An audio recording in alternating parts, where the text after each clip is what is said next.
Hello friends, मैं हूं गौरव और जस्ट इमेजिन इंडिया अगर अपना कैपिटल सिटी दिल्ली से हटाकर किसी और दूसरे शहर को बनाना चाहेगा तो क्या होगा? Think about it.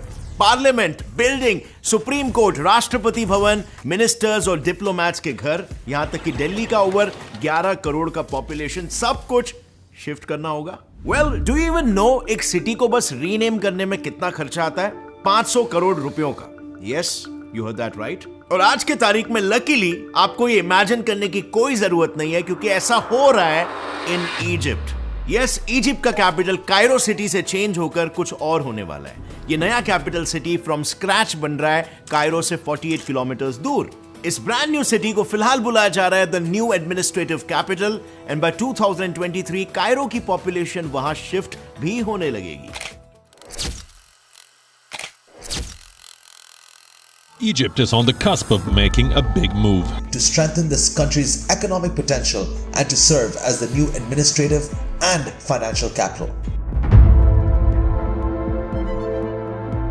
But wait, क्या ये पहली बार हो रहा है कोई कंट्री अपना कैपिटल को चेंज कर रही है? Well, obviously, as you may guess intuitively, one word answer is no, because 20th century में around 16 countries अपना कैपिटल चेंज कर चुके हैं। Let us have a look at some of the examples. Brazil ने after its independence in 1960 अपने capital को change किया from Rio de Janeiro to Brasilia. And simply put, इसका एक वर्ड में रीजन था नेशनलिज्म। वो अपने पास्ट के कॉलोनियल कैपिटल से अलग अपना खुद का एक नया कैपिटल बनाना चाहते थे, अपनी इंडिपेंडेंट आइडेंटिटी को असर्ट करने के लिए। मलेशिया ने अपने नेशनल कैपिटल को शिफ्ट किया from Kuala Lumpur to Putrajaya, and the reason this time was because of global warming. Kuala Lumpur का कोस्टलाइन धीरे धीरे करके सिंक होने लगा है।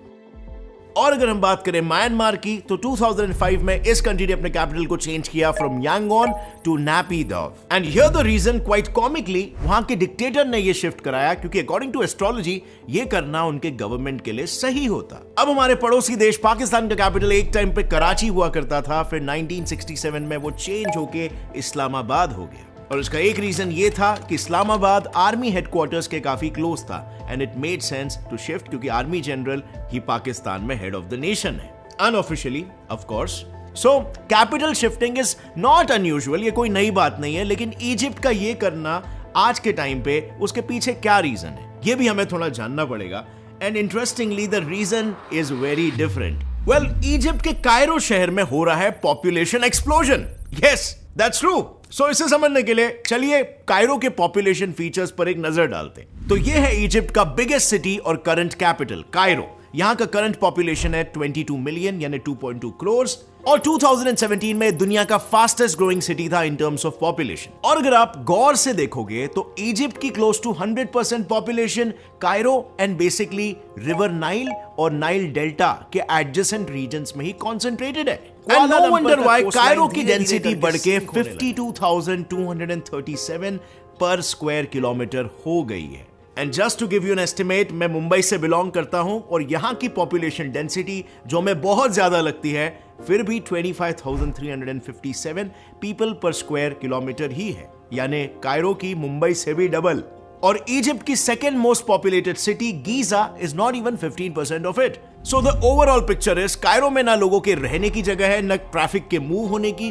कायरो में बनाई गई एडमिनिस्ट्रेटिव बिल्डिंग्स एक दूसरे से डिस्टेंस वाइज दूर है कि ट्रैफिक कंजेशन की वजह से लोगों को एक जगह से दूसरी जगह पहुंचने में बहुत दिक्कत होती है। तो इतना स्लो अगर गवर्नमेंट का काम होगा तो देश की तरक्की खाक होने वाली है। और इसीलिए तो यहां पर इंडिया में भी गवर्नमेंट सारे मिनिस्ट्रीज के बिल्डिंग ऑफिसेस को एकदम क्लोज अंडर वन रूफ ला रही है, under a project named the central Vista project, जो मुमकिन हो पाया है डिपार्टमेंट ऑफ एक्सपेंडिचर की वजह से। इस डिपार्टमेंट का रोल बेसिकली होता है to minimise the resources allocated to a project और स्टेट्स और उनकी एफिशिएंसी को इंक्रीज करना। और इसी डिपार्टमेंट के गाइडेंस की वजह से ये मुमकिन भी हुआ है। As we all know, without guidance कोई भी सिस्टम या पर्सन अपना बेस्ट फुट फॉरवर्ड नहीं रख पाता। और यही सेम चीज एजुकेशन सिस्टम में भी है। अगर आपको एक अच्छा मेंटोर मिलता है जो डिस्ट्रैक्शंस और कॉम्प्लिकेशंस को इजीली दूर कर दे, तो things can really be well understood by everyone, right? और एग्जैक्टली इसी प्रॉब्लम का सोल्यूशन लेकर आया है सीखो ऐप। इसके 10,000 प्लस शॉर्ट वीडियो कोर्सेज के साथ अब टेक्नोलॉजी से related trending information, stock market से जुड़ी सारी नॉलेज एकदम डिटेल में सीख सकते हो। इतना ही नहीं, मल्टीपल सोर्सेज ऑफ इनकम से पैसे कैसे कमाना है, बिजनेसेस को आगे कैसे बढ़ाना है और तो और सोशल मीडिया पर ग्रो कैसे करना है, ऐसी बहुत सारी चीजें आप यहां पर आसानी से सीख सकते हो। जस्ट इमेजिन, हम अपना कितना कीमती समय सोशल मीडिया पर टाइम वेस्ट कर देते हैं, उसी टाइम में कितना कुछ नया सीखा जा सकता है। आपको बस सीखो प्लस का ईयरली सब्सक्रिप्शन लेना है और सबसे इंपॉर्टेंट बात, सीखो ऐप का 599 का ईयरली सब्सक्रिप्शन सिर्फ 199 रुपीज में आपको मिलेगा if you use my coupon code गौरव199। सोशल मीडिया पर टाइम वेस्ट करना बंद कर दो, कुछ नया सीखो। Link is in the description, go and download it now. और अब वापस लौटते हैं हमारे वीडियो पर अगर हम बात करें इजिप्ट की, तो इस पॉपुलेशन एक्सप्लोजन को एकोमोडेट करने के लिए Egypt loses 30,000 acres of green cover every year. And it's no surprise, इसकी वजह से कायरो की एयर क्वालिटी अब इतनी खराब होते जा रही है कि वो जीडीपी को अफेक्ट करने लग गई है। 1% एवरी ईयर से जीडीपी कम हो रहा है। पर यह प्रॉब्लम सिर्फ कायरो का ही नहीं है, इजिप्ट एज अ कंट्री का पॉपुलेशन भी रैपिडली इंक्रीज हो रहा है। 1960 से लेकर अब तक इजिप्ट का पॉपुलेशन 3 गुना बढ़ चुका है। सो of course here comes the big question, आखिर क्यों और कैसे कायरो का पॉपुलेशन इतना बढ़ गया कि आज 22 मिलियन की पॉपुलेशन एक ही जगह पर क्लैम्ड है, और क्यों इजिप्ट में दूसरे जगहों को ये लोग ऑक्यूपाई नहीं कर रहे? सो वेल, इसका आंसर आपको 3 अलग अलग डिफरेंट एंगल्स को समझकर मिलेगा। सबसे पहला एंगल है इजिप्ट की ज्योग्राफी।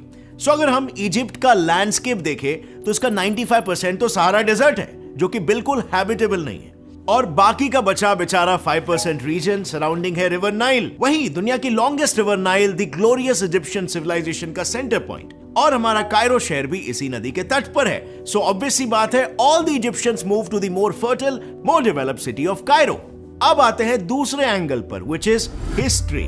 सो नाइल नदी 2 मेजर सीज, मेडिटेरेनियन और रेड सी के करीब है, और इसीलिए वो हमेशा से ट्रेड फ्रंट भी रही है, और इसीलिए इन 10th century CE it was chosen as Egypt's capital also. Plus it had rich and fertile land too, and also gold. Egypt के पास बहुत बहुत ज्यादा सोना था, जिससे जाहिर सी बात है अट्रैक्ट होकर बहुत सारे इन्वेडर्स आ गए, सच एज मामलुक्स जो कि 13 से 16 सेंचुरी के बीच में आए, ऑटोमन्स जो कि 16 से 19 सेंचुरी के बीच आए, और फाइनली ब्रिटिशर्स जो 19 से 20th सेंचुरी के बीच में आए। और ये सभी इन्वेडर्स मिलकर कायरो को एक्सपैंड करते गए, और फिर 1922 में इजिप्ट के इंडिपेंडेंस के बाद तो और भी बड़ी तादाद में लोग कायरो में मूव होना शुरू कर दिए for better opportunities and good living. और ऐसे ही देखते ही देखते कायरो में रहने लायक सारी जगह खत्म होने लगी, लेकिन फिर भी लोगों का वहां पर आना बंद नहीं हुआ, क्योंकि अपॉर्चुनिटीज इतने थे, और अल्टीमेटली वो सब स्लम्स बनाकर वहां पर रहने लग गए। एंड इवन टुडे कायरो की 40% पॉपुलेशन इन्हीं स्लम्स में रहती है। Also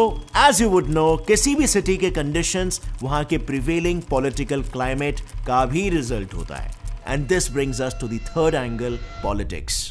So, ever since independence, Egypt में military rule रहा है। So, 1922 से 1956 तक किसी भी मेजर जनरल ने कायरो की बढ़ती पॉपुलेशन पर ध्यान ही नहीं दी। But then came major general Nasser, जिन्होंने कायरो की बढ़ती पॉपुलेशन के प्रॉब्लम को सीरियसली लिया और इसे सॉल्व करने में काफी स्टेप्स लिए। और ये कैपिटल शिफ्टिंग का भी आइडिया सबसे पहले नसीर को ही आया था। उनका ड्रीम प्लान था एक हाईली मॉडर्नाइज्ड कैपिटल सिटी बनाना, जिसका नाम होगा नस्र सिटी।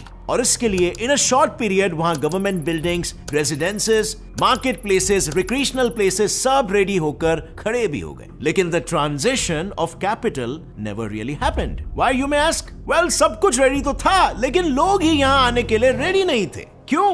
वेल, ये देखो, ये एडवर्टाइजमेंट है नस्र सिटी में बनी एक नई अपार्टमेंट का। यहाँ 2 BHK के फ्लैट का प्राइस है अराउंड 2320 इजिप्शियन पाउंड्स, और 3 BHK is for 3305 Egyptian pounds. And here's the catch, उस टाइम पे एक एवरेज इजिप्शियन की सैलरी ही अराउंड 17 से 20 इजिप्शियन पाउंड्स थी। सो हाउसिंग रेट्स इतने हाई थे कि इजिप्शियंस उसे अफोर्ड ही नहीं कर पाते। सो बिना वर्कफोर्स के कैपिटल रन कैसे करेगा? And hence the plan failed. लेकिन इनके बाद जब कर्नल अनवर सादत का रेजिम आया इन द 70s, उन्होंने कैपिटल तो मूव नहीं किया, पर 8 नए डेजर्ट सिटीज बनाए, यानी कि डेजर्ट एरिया को ही 8 लग्जूरियस सिटीज में कन्वर्ट किया, जस्ट सो दैट कायरो में कंजेशन कम हो सके। बट नो, ऐसा फिर भी नहीं हुआ, क्योंकि सादत ने भी वही गलती की जो नसीर ने की थी। इन डेजर्ट सिटीज में फैंसी हाउसिंग तो था, लेकिन उसका price sky high, and plus वहां का पब्लिक ट्रांसपोर्ट भी सब पार था, and the result in desert cities का 80% से भी ज्यादा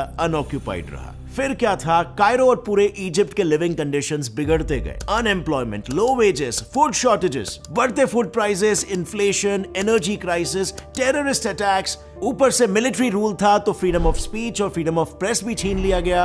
और 2010 आते आते जनता just ran out of patience और पूरे इजिप्ट में शुरू हो गए लार्ज स्केल पर पब्लिक प्रोटेस्ट्स। सरकारें गिर गई and finally fast forward to 2014 जब इजिप्ट को एक stable ruler general Abdel Fattah अल सीसी मिला। सीसी ने इजिप्ट में इन्फ्लेशन, एनर्जी क्राइसिस एटसेट्रा जैसे इश्यूज को सॉल्व करने के लिए बहुत सारे रिफॉर्म्स लाए जो इजिप्ट की जनता ने पॉजिटिवली रिसीव किया है, और इन्होंने ही इजिप्ट के कैपिटल सिटी को शिफ्ट करने का लैंडमार्क डिसीजन लिया है। सो सीसी का dream city, the new administrative capital, एक स्मार्ट एंड मॉडर्न सिटी होगा। So let me take you through this city's profile. Location Cairo और सुएज कैनाल के बीचों बीच, एरिया 700 स्क्वायर किलोमीटर्स यानी approximately the size of Singapore. Number of residential districts 21। इसमें होंगे 20 skyscrapers which also includes the 80 floor iconic tower जो after completion Africa की tallest building बनेगी। Number of dedicated districts कितने हैं? Well 25। ये districts specially administration, defense और business के लिए dedicated होंगे, और कायरो के mistakes यहां पर repeat ना हो इसलिए administrative district में सारे departments, ministries एक दूसरे के करीब रहेंगे